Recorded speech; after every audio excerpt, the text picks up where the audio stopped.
want people think that he's alive, then I'm going to help him with that kind of shit. I've never seen him dead. I didn't go to no funeral. We didn't parade his body around the streets like everybody else. Like, you know, I mean, I don't know what the fuck is going on. I really don't. You know, I don't pay no attention to that shit. You probably do be seeing him, but his plan is working to fucking perfection. Nobody's gonna believe that's him after all this time. Everybody is gonna be paying attention to whatever they're paying attention to.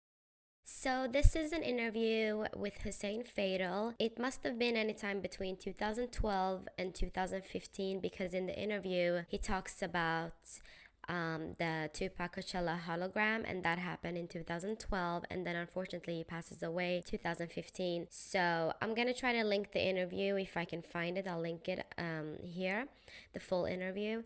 But this was the main piece that some caller called in and asked about Tupac and him being alive and so and so.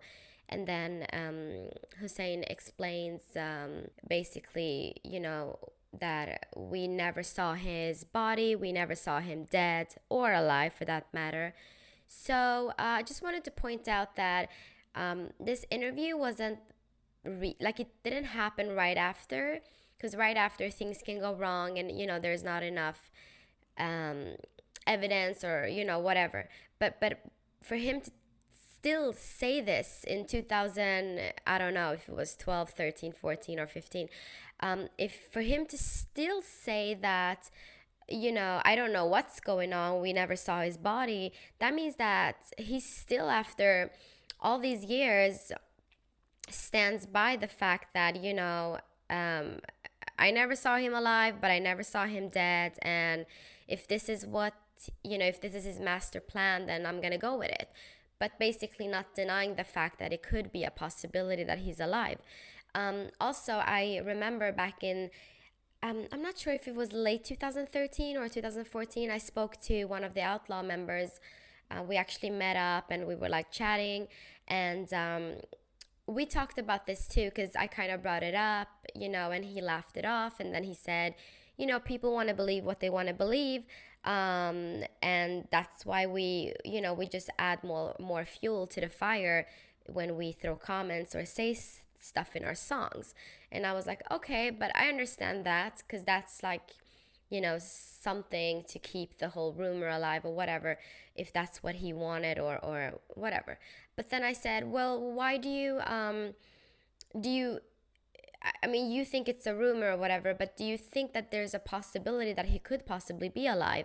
Because, I mean, where is the evidence? You know, what do you think? Because you were there at the hospital and, you know, you were there with Suge afterwards. And, you know, these guys kind of went to live with the Feeney. And at first they were at Pac's house in the beginning. And they were there for the whole thing in the beginning, at least for the first few months. And those are the most crucial ones to kind of pay attention and see what's going on.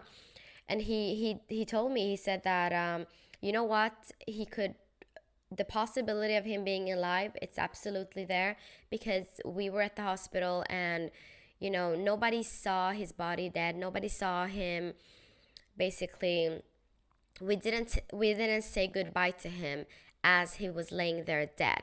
So, yeah, could he have possibly survived? Of course. I mean, anything is possible. But I haven't seen him after that. So, you know, if he wanted to fake his death and not have the Outlawz know about it, that's totally understandable. I'm pretty sure if I were to fake my death, I don't think any of my friends would know. I mean, if it's that serious for me to take it to that level to fake my death, I really don't see myself telling anyone except maybe my mom. But anyway, so basically he said it too, and we hear that Hussein Fatal says it here.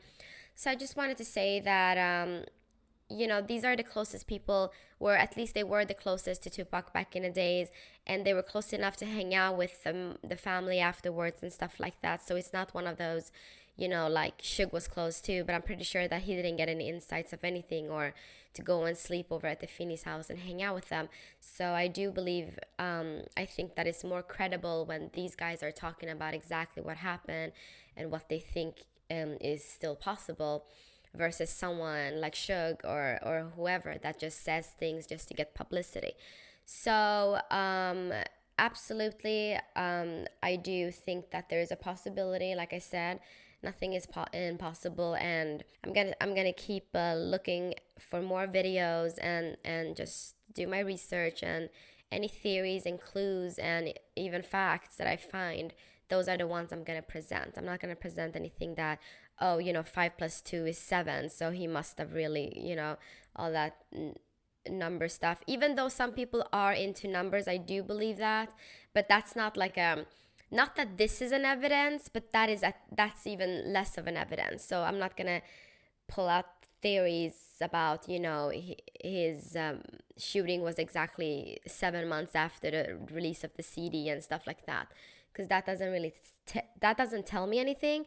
But to have at least two of the outlaws literally say they never saw his body and he could possibly be alive based on the fact that they never saw him dead, that's a theory to me. That's obviously more legit.